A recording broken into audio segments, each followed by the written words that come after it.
could actually take public transit and get to the beach that way. And so creating a bathroom so people can stay for more than 20, 30 minutes seemed like a pretty key component of that. And at first people shot it down, and now it's back. And so that's exciting and worth fighting for, I think, if we want a truly accessible beach. Yeah, they're building this boondoggle of a light rail, and they're tunneling through there. We're just in like a bathroom. It's a bridge too far or a tunnel too far to have a bathroom.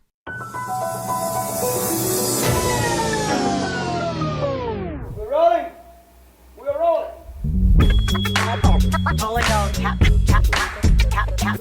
This is a real thing. Real thing.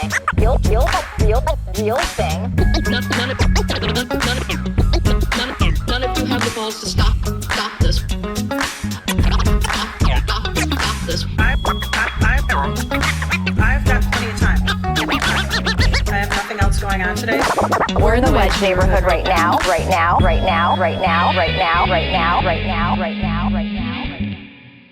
This is the Wedge Live podcast. I'm your host, John Edwards, and today we're talking about the Cedar-Isles master plan.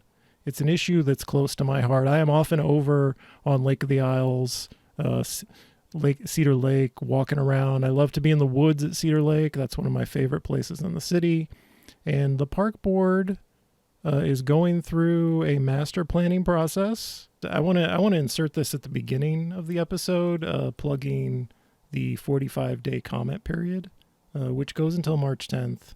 And we're going to include a link to how you can do that in the show description. And I'm going to be speaking with someone who served on the Community Advisory Committee, the CAC, and his name is Aaron Shaffer.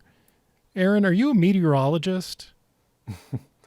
I am, yeah. I spent my first 8 years out of college after going for atmospheric and oceanic sciences as a television meteorologist. On what channel? So you start out in pretty small places. So I had to move away to Wyoming and then South Dakota, and then I was in Iowa and came back to Minneapolis to help start a national weather channel, Weather Nation. I had assumed maybe you worked for the government in that capacity, and I was going to make fun of the occupation, saying it's a job that I think only exists on TV, but it turns out you were a TV weatherman? Yeah, yep. All roads lead that way. I kind of operate under the radar now. And now you're doing, you're serving on a park board CAC, which is far more glamorous. I want to talk to you at the end about what a terrible process I think these CACs are, these community advisory committees are. But let's get to the substance of the issue first, in case people want to tune out towards the end when we start shit talking. What is the master planning process about? What are like the non-controversial things that it's trying to achieve? I know water quality is a big one, but like take us very briefly through like the basics of what this is trying to achieve. Yeah, so it's a long-term plan, so 20 to 30 year type of level, and essentially they broke it down for us into two halves. One is water quality, and then one is access and circulation, and so we met for, I believe the nomination process started in 2019, and then in 2020 was when we held our first meetings. And then 2021, more meetings, and 2022 was when the CAC process finally wrapped up back in fall of 2022. So it was almost a 3-year process. Eventually, then you come together, vote on the master plan, and that's presented to the Met Council as part of their funding process. But yeah, so the water quality was trying to kind of correct some issues, which we learned there's a lot of during the process, and add things. And so kind of on the lines of some good positives that came out of it, there's things now such as rain gardens that are suggested in the master plan, where you might have, rather than one individual parking spot, they might create somewhat, think something like a swale where there'd be a curb cut that water can go in and be filtered before it enters the water system. So are we losing parking to add rain We gardens? may be losing a couple parking spots, yeah. So was that controversial? That surprisingly wasn't that controversial.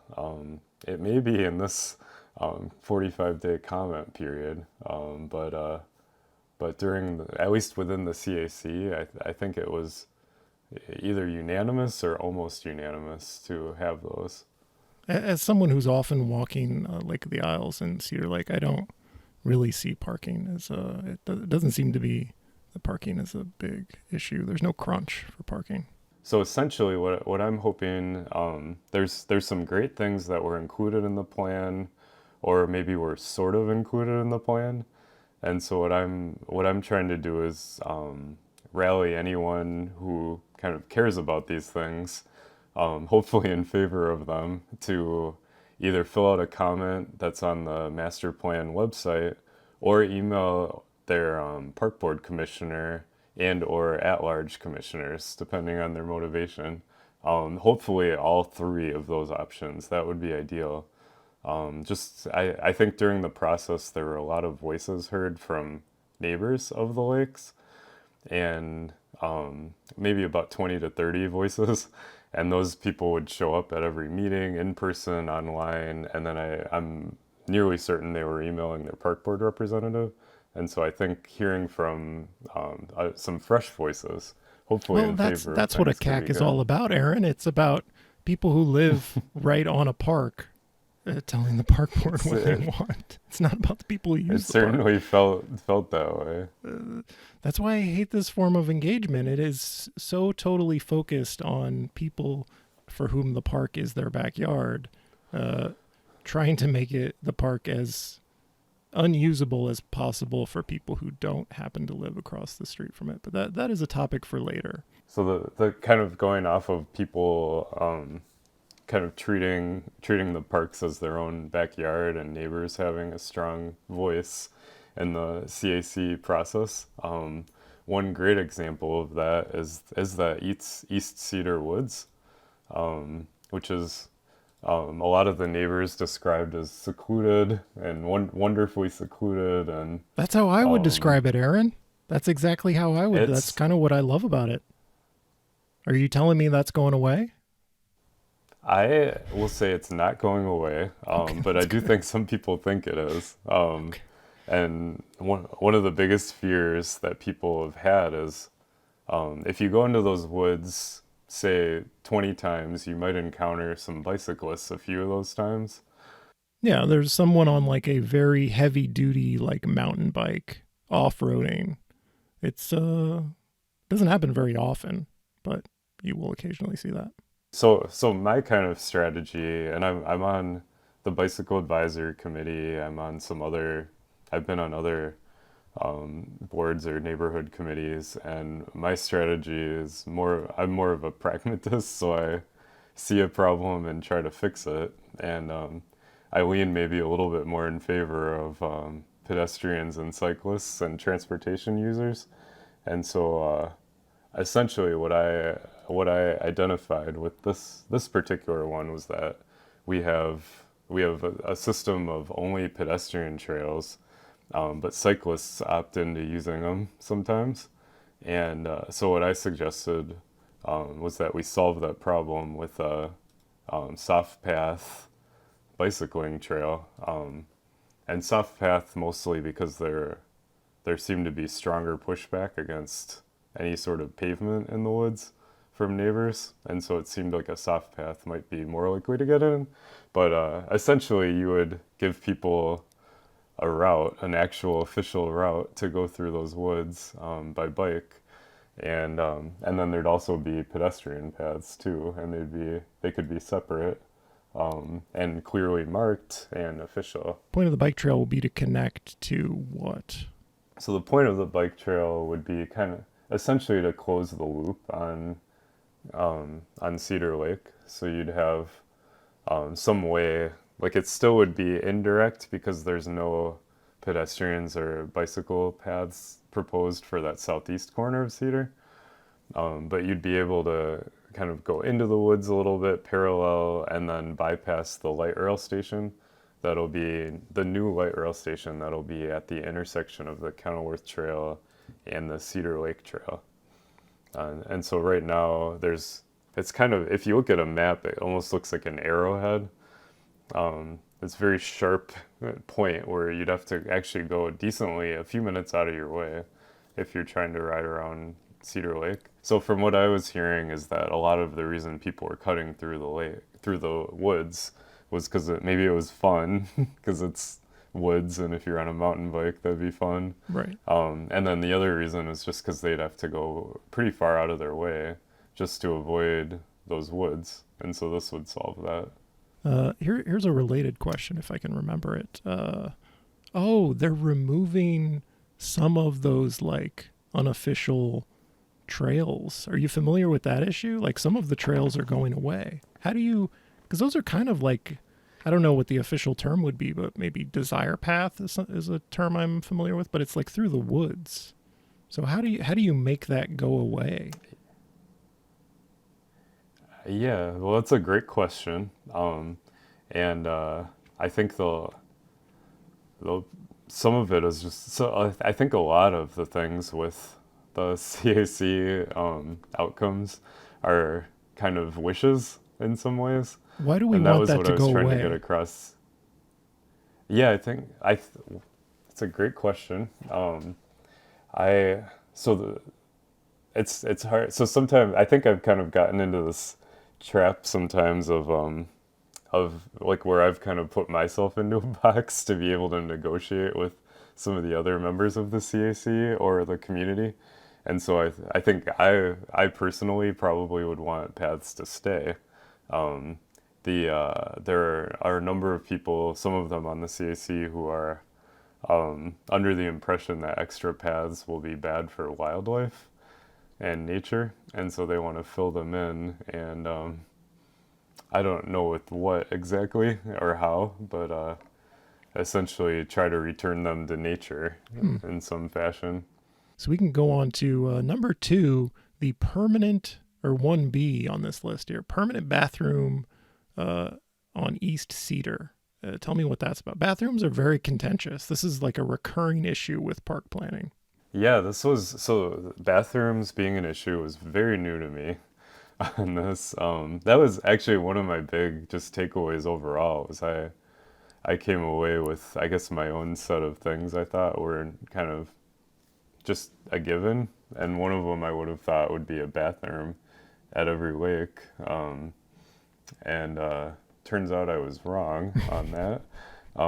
But yeah, there's a group of people both on the CAC and neighbors whose number one priority seemed to be just wildlife and unspecified wildlife. I don't know if it's deer, squirrels, I don't know what exactly we're working to protect, but just general. And so one of the things they essentially were against any change that would remove any trees, that would not restore forest or prairie to its original state, which East Cedar is mostly just kind of junk from train track building and things like that, and dredging. So it's not really, it never has, like, there's not really an original state to return it to, but essentially they wanted no new structures, no bathrooms, no food structures, no pavilions for people to have picnics under, and minimal or no paving, which sounds great until you think about ADA accessibility and things like that. And so in a bathroom, so right now the East Cedar Lake beach is kind of off a bike path. It's kind of hidden beach is obviously its traditional name, and shortly in the next few years, hopefully, there will be a Southwest Light Rail will finish, and there will be a stop that'll actually be just right next to Cedar Lake Beach. And so no matter what neighbors and wildlife enthusiasts push for, there's going to be hundreds, if not thousands, more people probably a month during the summer months visiting that beach. And so getting ahead of that and creating a welcoming environment, especially because light rail potentially could bring people not just from Eden Prairie, but also people in North Minneapolis or near North with the Penn Avenue stop, could actually take public transit and get to the beach that way. And so creating a bathroom so people can stay for more than 20, 30 minutes seemed like a pretty key component of that. And at first people shot it down, and now it's back. And so that's exciting and worth fighting for, I think, if we want a truly accessible beach. Yeah, they're building this boondoggle of a light rail, and they're tunneling through there. We're just in like a bathroom. It's a bridge too far, or a tunnel too far to have a bathroom. Yeah, it definitely felt during the process like the folks that are in the path of the light rail, who are also in the path of this much more low touch master plan, are very adept at fighting these battles right now, because they came ready to fight. Yeah, you're going up against the most highly trained NIMBYs in Minneapolis, and they're very angry because they've lost a big battle, and they're going to take that on this process. Okay, so you could send a comment in support of a bathroom if you want. Here's a follow-up question related to, I went to one of these CAC meetings and I saw you get pelted with anger from the crowd. And I don't remember if this was directed at you, and I don't even know if it was an angry comment. I think it was one of the CAC members said that temporary bathrooms are superior to permanent structured bathrooms because often structured bathrooms are locked up. Like a building that contains a bathroom is often just locked for most of the day or overnight or something, and when you need it, it's not open. Porta potty, on the other hand, you can access at all hours. And so what if we build this bathroom and it's just locked up at all times? Yeah, well, that would be sad, first of all. And I do think that they should be open more. And I think I understand, I can probably guess why they're closed at certain times. And also I think part of that reason, the same reason that people are probably worried about someone congregating in there, maybe staying there, people doing things other than just using the bathroom when they're visiting the beach. And I think that's what the neighbors maybe are afraid of too. And I think there's other solutions to the problem people are worried about. There's a bathroom on the south side beach that's often locked. Often locked during the winter, I believe. Yeah, I think when we had the opportunity to address just the park board at our final or maybe second to last CAC meeting, just asked us just kind of generally what we thought about a permanent bathroom.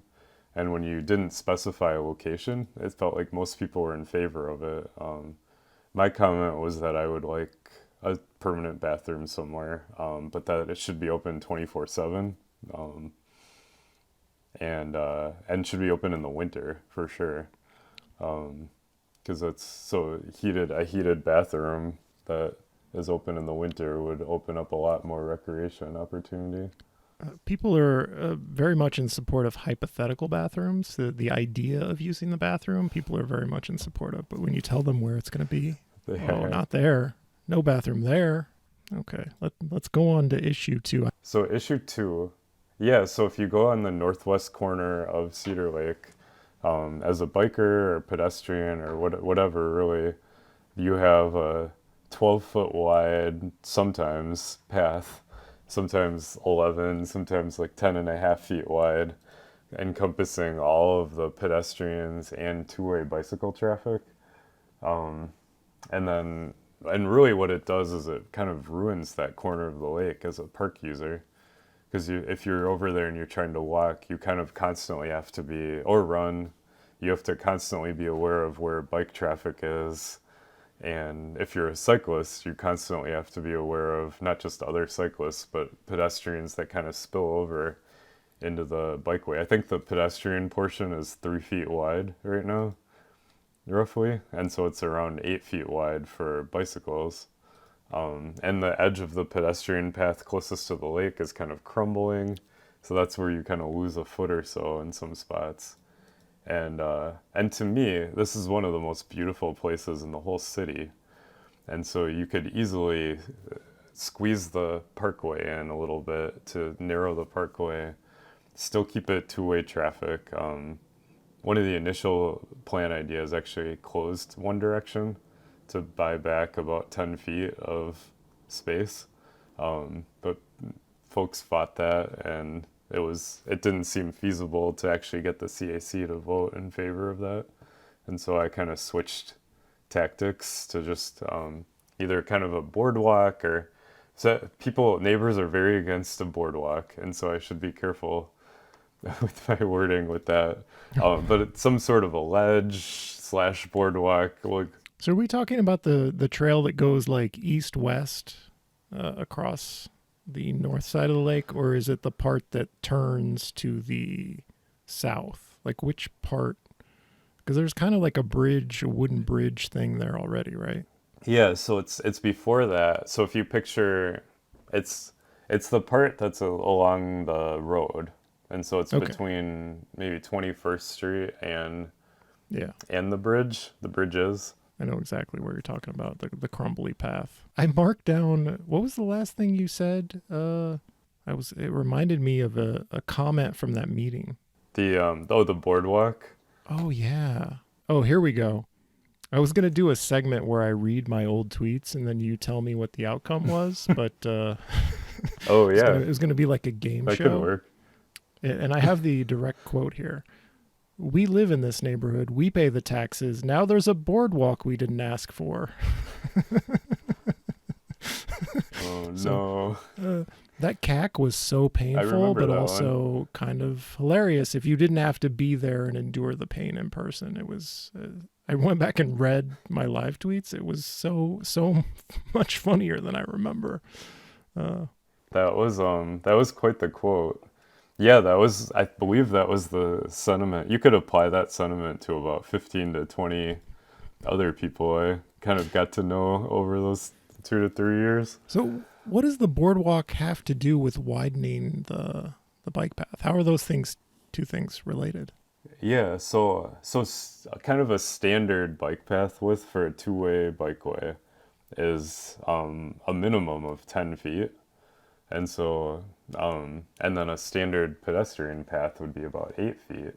Really, I was just kind of pushing for the absolute minimum here of a 10-foot and 8-foot pedestrian path. But it seems like it's not really possible to do that without either removing a direction of car traffic or extending that ledge kind of over the lake slightly. And so that's kind of where the idea grew, was just to get to that bare minimum. One interesting thing of note was that the same people who were saying that the 8-foot wide current bike path is fine for two-way traffic were the same people who said Lake of the Isles 10-foot wide path could never support two-way bike traffic, and we shouldn't have it there because it's unsafe. Yeah. Are you saying their arguments don't make sense? There's a lot of contradictions. I might be. Yeah, there's a couple contradictions. We'll get to that later. Okay, so tell people you like the boardwalk and you make these paths wide enough for bikes and comfortable enough for pedestrians. Don't be squeezing them. Another thing, you mentioned the parkways for cars. They're so wide. Yeah. They're so incredibly wide. They're very Do you have wide. the numbers on how wide the parkways are, both around Cedar and Lake of the Isles? Oh boy. Yeah, I'm a little rusty on my numbers and don't have them with me, but I did actually go out with another CAC member, Josh, and he and I used giant measuring tapes and actually measured the widths of the parkway, and we found that you could easily trim out plenty of space to create two-way bike facilities anywhere where there kind of wasn't initially supposed to be space. There's so much space. We're fighting over like inches on the side of the road when the parkways are wider than city streets. There's so much space. Yeah, and those same parkways, especially on the northwest corner of Cedar, is where you'll see people kind of trying to race to Costco or something. So what we heard a lot of was how people maybe want to bike, maybe want to walk to enjoy the park, but that there's this huge subset of users who can only use it by car. And the eye test hasn't really matched with that. Whenever I'm over there, I'm mostly seeing people driving 35, 40, 50 miles per hour sometimes. Another contradiction is they will often say like, this isn't for commuting by bike. Nobody should be commuting by bike. You should be riding your bike slow and one way. If you need to get someplace on time, take another route. And at the same time, I mean, those are the same people who are like, I need the parkway to be super wide and fast because, for example, the church on Lake of the Isles, I think a guy from the church was like, this is a commuter church. This is not a neighborhood church. People are driving in to go to this church. And you can't like narrow the roadway. So there's another contradiction. Commuting by car through our parks, fine. Commuting by bike, no, don't do that. That's illegitimate. Yeah, that was one of my big takeaways from this process. I had no idea, but yeah, you're also not allowed, I don't think, to go visit anything using the parkways except for the parks. So you can't go to a bar or restaurant using the parkways is one thing I learned from. Unless you're in a car, go to the bar, then go to church. So this is a nice lead into the two-way bicycle path on Lake of the Isles. I think you'll have an interesting story to tell on this one because I was fascinated by that conversation at the one meeting I went to. When the idea was first presented, neighbors in the chat because we were online at that point for the CAC meetings, neighbors in the chat expressed their long-held sentiments that two-way bicycling around Lake of the Isles was unnecessary. It kind of changed the way we operated the online CAC meetings because their opposition was so strong that their voices actually drowned out the voices of actual CAC members, even though they were kind of just supposed to be sitting in with us and probably lending a voice. Like, we didn't want them to be silent, but letting everyone speak would be good. And so what happened is the project team, between those people and then the CAC members who were against it, kind of drowned out any voices that might be in favor of it. And so we really never discussed it. We discussed it for a few minutes after hearing about all the neighbors against it, and it ended up being removed from the draft plan released in 2022. Except with a couple odd add-ins. And so in some ways, those odd add-ins of brief two-way segments in a couple spots enabled me to have some stronger discussions with people and have some one-on-one chats, and eventually learn that most people actually are in favor of two-way bikeways, even though it felt like most people were against it. And so in the end, we were able to work that into the final plan, kind of as a little asterisk. So as a future potential two-way, pending the reconstruction of the parkway? Yeah, and so that was kind of the big compromise, was essentially that. So I went out and measured the street widths and found that there's enough width that you could shrink the parkway which would make it safer for drivers, pedestrians, and cyclists, to a much more kind of the new standard of street widths, and keep all the parking, because I knew that was a losing battle, so I never lobbied anybody to try to remove parking, and just figured that would sort itself out. But so you could remove enough street width to keep the parking, keep both directions, or one direction, I guess, on Lake of the Isles, and still add enough width, or still have enough width available to add a second direction of bike traffic with no additional pavement.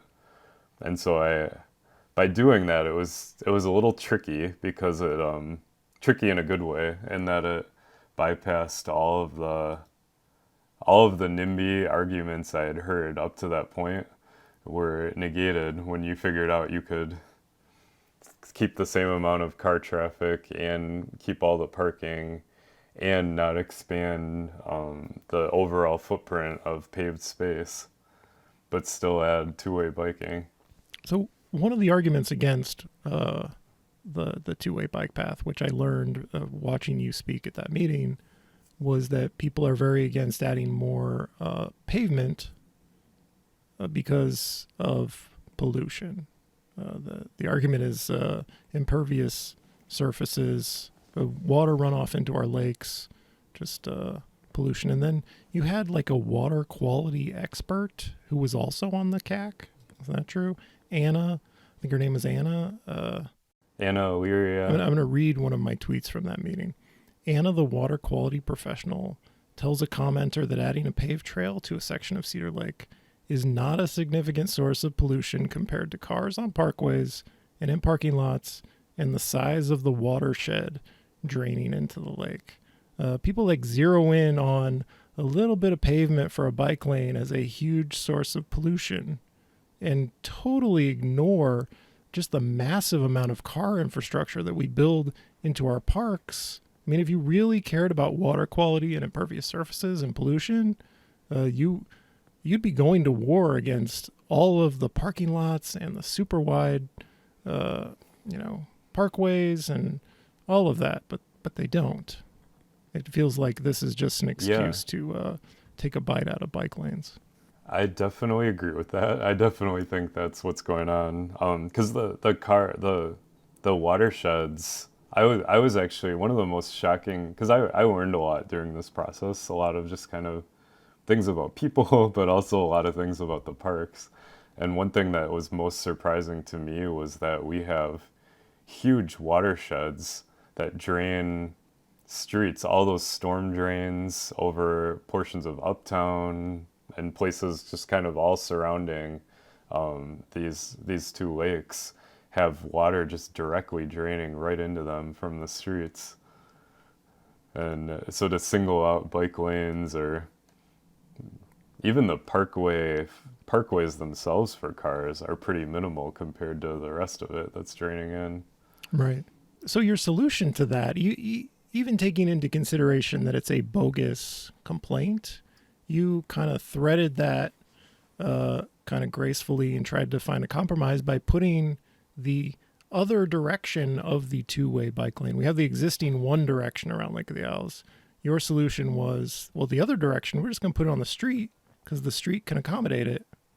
And so congratulations on finding an elegant solution. Yeah, it was, it worked out. Addition of a pedestrian walkway parallel to the bike path between Point Beach on Cedar Lake and 24th Street. That's controversial? So this one isn't as exciting sounding. I can't even picture it. This is going to be a terrible podcast episode because we're asking people to picture in their minds the designs of streets. I have a visual I can suggest. If anyone's biked around Point Beach on the west side of Cedar Lake, and they see people, there's a stop sign over there, and you'll see people carrying their kayaks or canoes, and because at that spot the bike path is maybe 10 feet higher up than the pedestrian path, and it's kind of a steep grade between the two. People crossing with their boats will just walk in the bike lane for a couple blocks or a block or whatever it is wherever they park basically. And so you'll have, it's kind of a narrow bike path at that point too. And so you'll have people walking to get to the beach on the bike path, even though there's a pedestrian path just below it. And this one kind of goes back to how wide the parkway is, that there's essentially plenty of room to shrink the parkway down and add what I was trying to call like a pedestrian landing or something. I think we're calling it a pedestrian walkway now. But essentially just like an actual spot that pedestrians with their canoes or whatever can cross over, walk with their canoe and get to the lake without having to walk in the bike lane. Because they can't access the pedestrian level because of it's different elevations. That's a very that's getting really down into the details. Who brought this concern to you? Is this something you noticed personally, or did someone? I think, yeah, this was something I suggested, I think. So you must be over there all the time. Yeah, either running, biking, or kayaking or canoeing. And the next issue that could potentially be controversial: ensure any soft surface paths are ADA accessible. Are you telling me ADA accessibility is controversial now? It seems to be. I think it's more. Well, I think what opponents of the paths in the woods, who are the wildlife, the pro-wildlife crowd, the anti-pedestrian crowd, essentially didn't want anything to change at all in the woods. And so the addition of paths, even soft surface paths, was controversial. And so what we ended up kind of compromising on was a soft surface path. And one of the ones suggested was a wood chip path, and which would kind of be tough for someone with a cane or something like that. And so what I would urge someone to do is to just request that any paths in the woods be something that's ADA accessible. Like I picture like crushed limestone or something like that as a path where a wheelchair can easily roll on it and it's stable enough for someone with a cane to use. Probably paving it would be the real solution, but that might get it struck from the plan, and so that's been my fear. You know, Aaron, I can kind of see people's points wanting the woods to stay the same, and that's only because I like walking through those woods, and I was kind of irritated when I saw the certain paths were going away, because there's a bias against you. You want to take the walk you've always taken, and I kind of like that it's not paved over. I like taking those walks. It's something different, and so I don't know. Maybe I'm the NIMBY now, Aaron. Maybe I'm the problem. I think everyone's a NIMBY at some point. Yeah, I think I definitely see the argument for not doing it and the one for doing it, which sometimes is my curse and sometimes helps, and it helped with this project to see both sides and be able to kind of thread the needle between them all. We need people like you willing to beat your head against the wall. It felt like that happened a lot. I was very thankful for some positive outcomes in the end. But yeah, I think if you just, I think the key is to leave ADA accessible probably open-ended and not try to specify some sort of exact surface, and just kind of leave it at that, and hope that the park board will choose the right thing. Did we already talk about rain gardens? We briefly talked about them, but yeah, you'd take some parking spots, I think just a couple per lake, and convert them into rain gardens. And you'd lose pretty minimal amount of parking and gain quite a bit in water quality improvements, a surprising amount. Seems like a no-brainer. There's not a huge demand for parking, so do it. I'm not totally sure that there's going to be a huge fight against those, but I think they're so important that it's worth just complimenting them in the plan, just in case. Because I think anytime you lose parking, it's such a big win for low cost. And there are a lot of things like this, and it's with all kinds of planning processes. Like, people are doing decision makers are doing the wrong thing because enough people with bad ideas complained about it. And like, if you can't do something like this because, 12 people complained about it and no one else knew it was happening, and I don't know, it can get you down thinking about how we make mistakes in planning. But that's why you're listening to this episode and you're going to comment on this plan, because if you don't comment in favor of the good stuff, it won't happen. We'll do bad things for stupid reasons.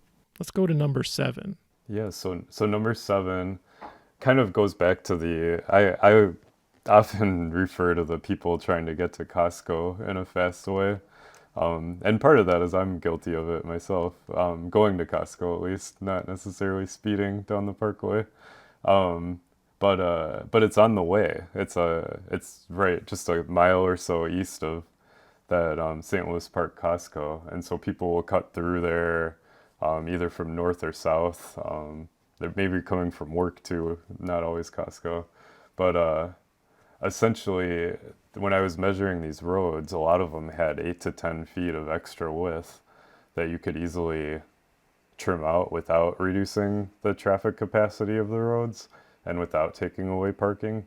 And so and it's been proven that these narrower roads and then adding in some other features can help make these roads safer through traffic calming. And so some of the things that I suggest in my list is a significant road diet, a significant road reduction, to trim it down to the absolute minimum it needs to be for two-way traffic, and then adding in some traffic calming features. If anyone's been along Grand Avenue during the reconstruction that just happened in the last couple of years, they added things called hardened center lines that you can drive over, but they kind of act as like almost a further narrowing of the road, even though technically it's just pinning cars to their side they're supposed to be on. It just kind of makes it feel a little bit more narrow. And I think if you add features like that, things like chicanes where people have to kind of move around and they're not just driving in a straight line, some pedestrian bump outs to really further shorten those crossing distances, especially near some of the beaches. You could really make it so that people are actually driving at 20 miles per hour or less in the parkways. And you can add some of those features like rain gardens.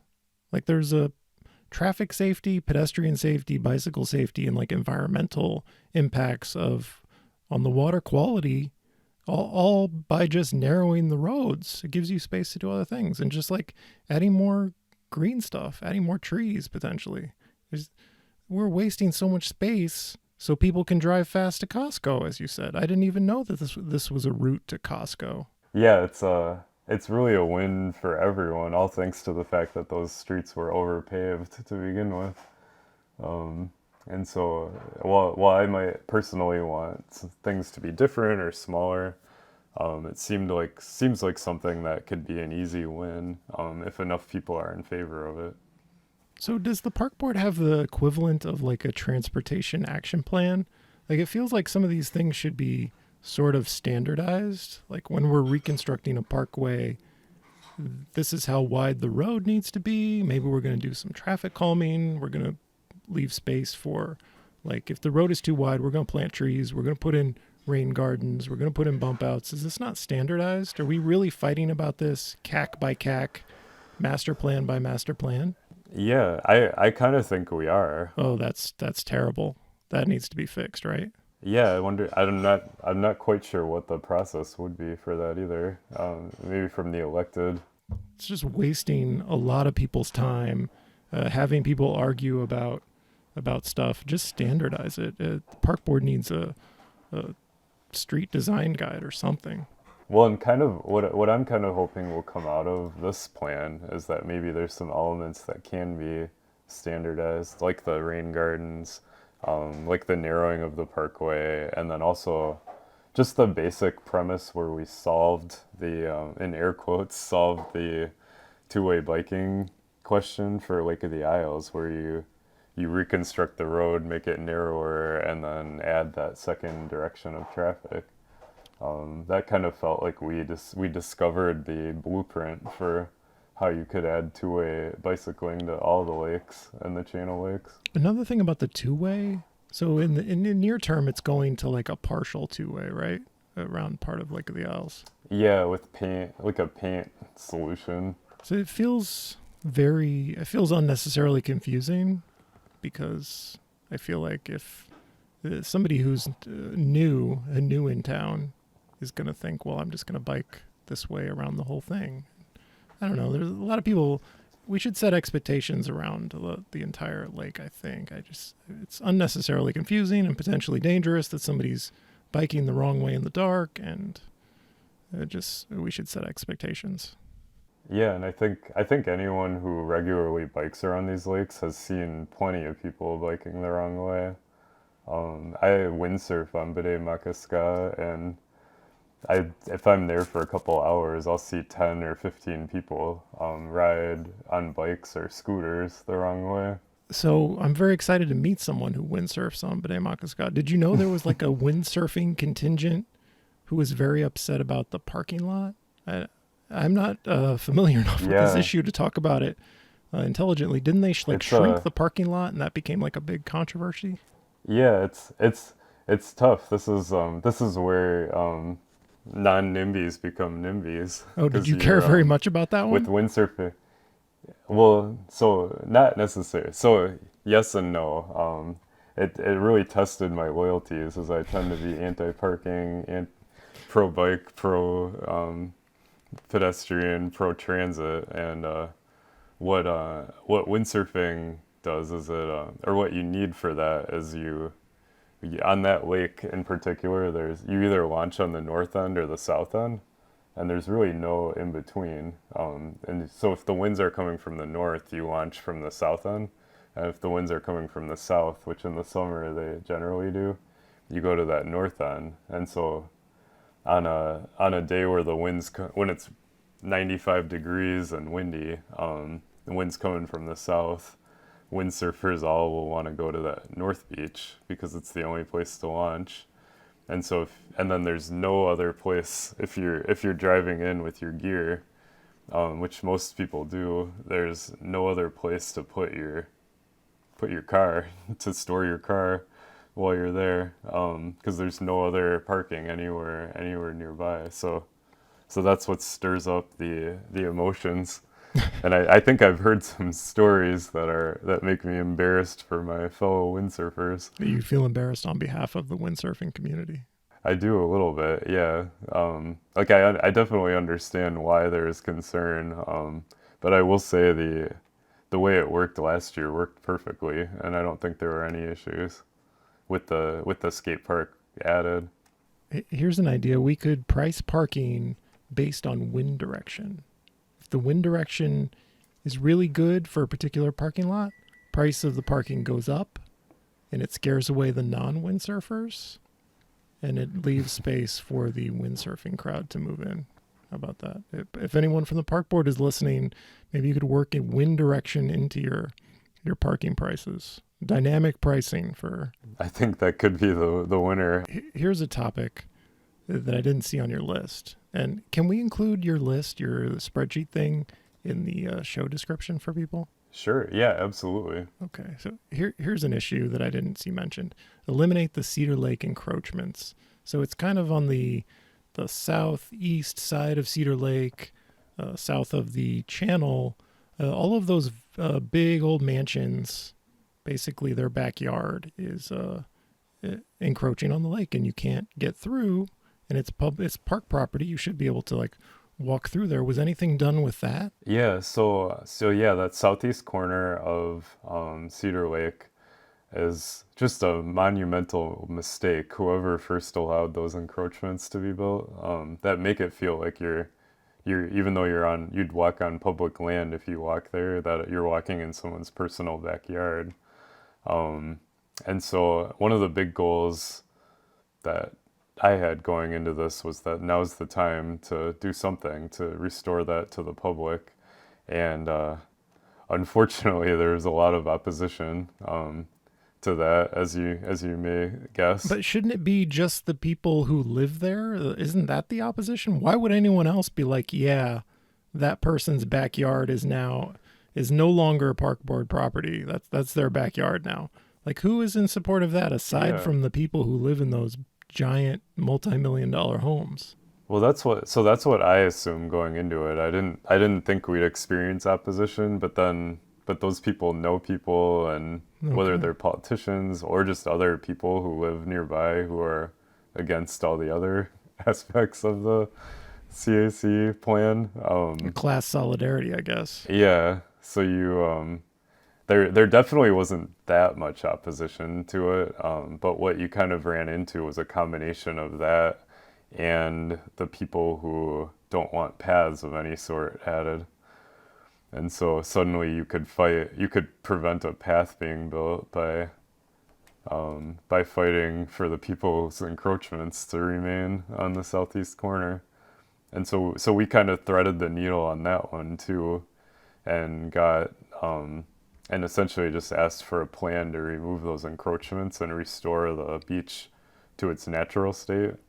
And what I'm kind of hoping is that that's the first step then to maybe in 20 or 30 years, the next CAC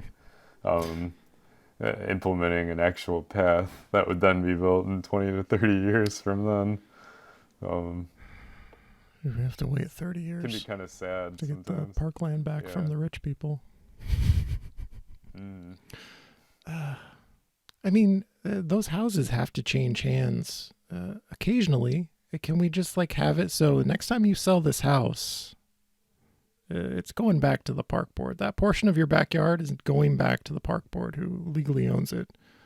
It's just like they're buying and selling this property that's going up astronomically, and part of that property belongs to the public, and it's somehow too controversial to take the parkland back from the rich people who stole it. It is challenging. It'd be interesting to find at what point in history that was allowed and why. If there's any historians that have followed that. Well, Aaron, can you believe we did 60 minutes all about the Cedar-Isles master plan? It's a complicated, large issue. I think I could talk about it for days after 3 years being part of it. Yeah, 3 years. And on the worst form, here's a question to end the show with. This is the worst Sure. form of public engagement ever invented, right? Am I right about that? It's pretty bad. I was unintentionally quoted in a Star Tribune article last summer, talking about how the biggest voices in the room are largely white upper class neighbors of these lakes, and but that's kind of when you spend 3 years on something, and this isn't necessarily to knock the park board, because I think staff did a great job, just kind of managing what they had to work with, that this was their only means, and so they tried to draw in and even pay groups that were represented diverse voices, but in the end you have, I forget if it was, I think 15 of us on the CAC or somewhere around there, who are mostly middle to upper class people who have the capacity to sit there for hours and hours, month after month, debating nuanced details of a park.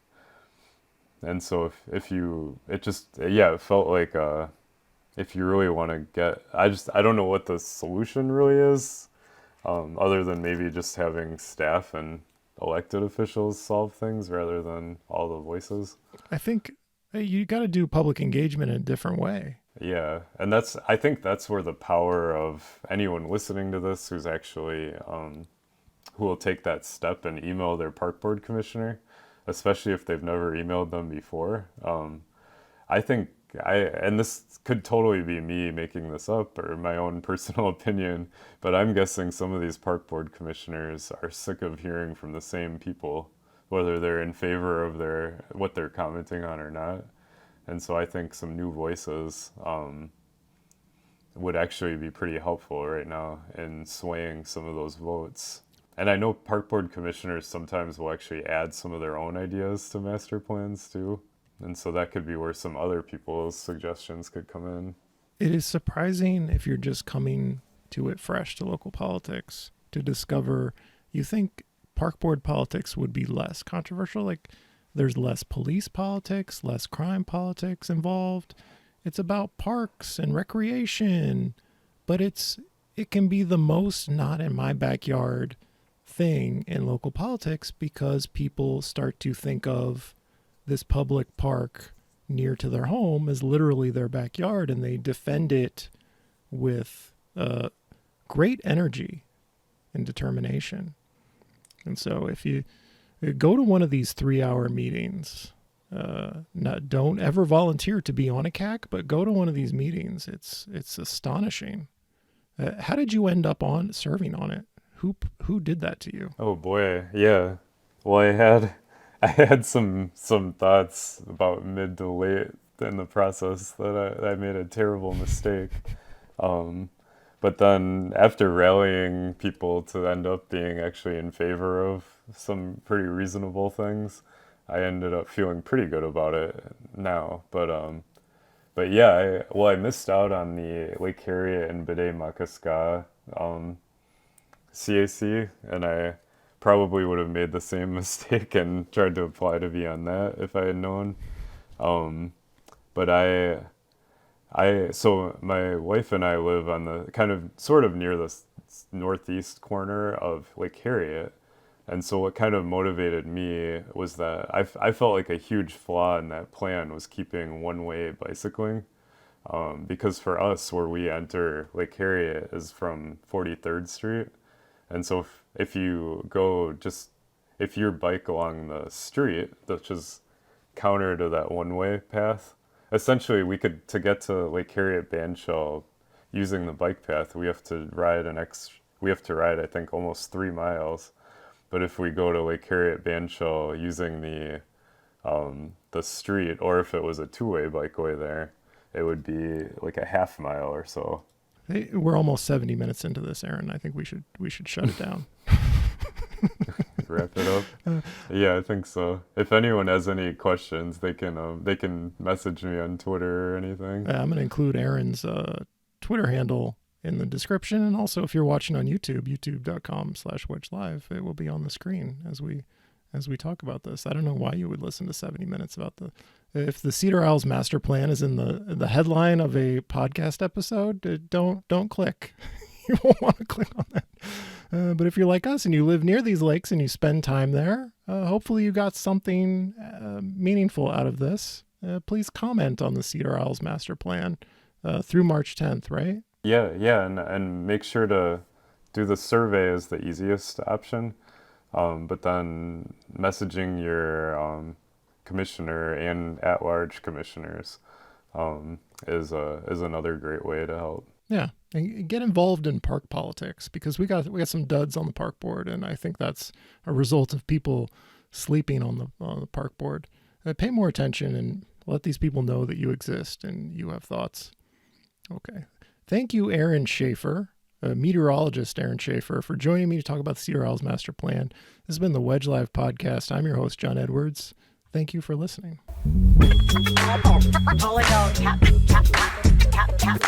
This is a real thing. Real thing. None of you have the balls to stop this. Stop this.